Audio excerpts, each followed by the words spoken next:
I remember actually my wife saying, this isn't right. You shouldn't have to sort of sleep sitting up on the sofa. I say sleep, I mean kind of drift in and out of consciousness briefly for a couple of hours. But I remember also saying, well, I'm pretty sure you can't get cancer of the shoulder. I was diagnosed with lung cancer back in February. I was in a lesson doing some maths, writing on the board, and I had a sudden pain in my shoulder. And I thought, oh, crikey, I'm 45, I'm getting on. I can't write on a board anymore. I'm going to have to try and get a bit fitter.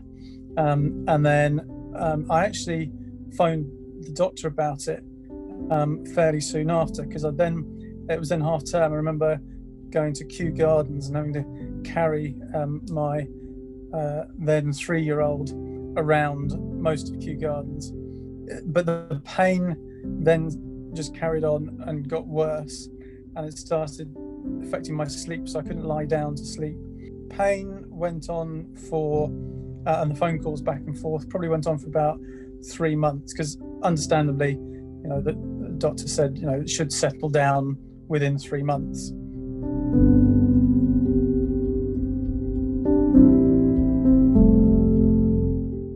So the doctor referred me to a shoulder specialist, and initially that was probably going to be about a 3-month wait. Being in quite so much pain, I really pushed, and I phoned the secretary of the specialist frequently and tried to describe how much pain I was in. I think at one point I cried down the phone and said, I cannot sleep. Please, can you do something? And she very, very kindly then really pushed things through, got the CT scan organised. The specialist, though, thought that it might just be a bit of wear and tear, and thought it could be cured with just an injection. So we tried the injection, but I remember being told just before the injection happened, they said, the level of pain that you're in doesn't really match up to what we're seeing on the ultrasound and CT, but we'll go ahead, we'll do it anyway because it should help. So on reflection, I think back to the specialist and do really wish maybe that he had been aware that this could come from something like lung cancer, where the level of deterioration of my shoulder joint isn't really matching up to the level of pain. Could there be some other explanations? But I know it's so hard for doctors, for specialists to know everything, to be aware of all these possible symptoms. But that was sort of a bit of a key one.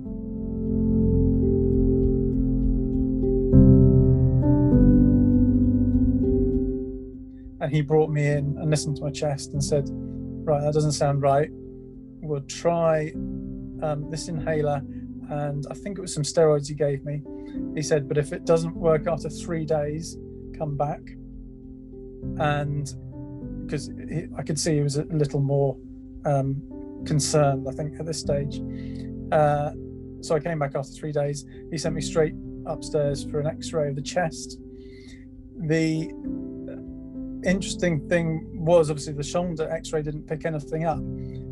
Although when they looked back a couple of months later on, just out of in the corner of that x-ray, you could see a little bit of the lung, and you could see a little bit of fluid on the lung, which was what was which had been causing the referred shoulder pain.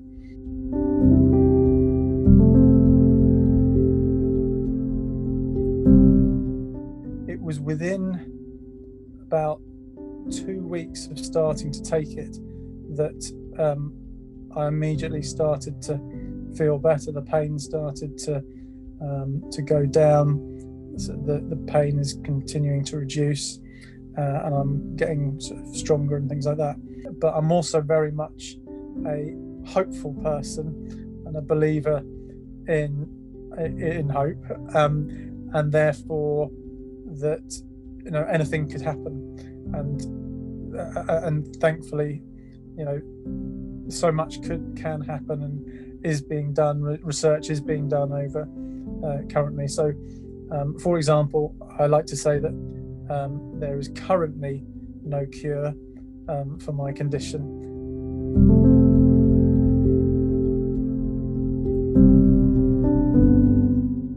And it sounds awful because I'm almost someone who would try to advocate, look, let others go before you or whatever. But actually, you kind of need to push really hard if it's genuinely not right. And unfortunately, it is sometimes just the people that shout the loudest, and it's not right. But it is also, though, a signal, and it does signal, I think, to the healthcare professionals that this is really something out of the ordinary, because you're the person that knows your own body the best. They can't, and they have to make a judgment based upon how you are, I think, behaving and reacting. I didn't behave very well. I cried, and I never shouted or anything like that, but I was very insistent and just saying, please, please, please, is there anything you can do? And I phoned back regularly. I would sort of phone one day and then phone the next morning saying I still can't sleep, and then the next day, and they said, oh, okay, we found a cancellation for you. And I think it's partly that opportunism. If something will come up, and how desperate it is for you. So just don't be afraid to keep pushing. Always keep pushing. Don't be afraid, because it could make the difference between, well, a great prognosis and one that isn't quite so great.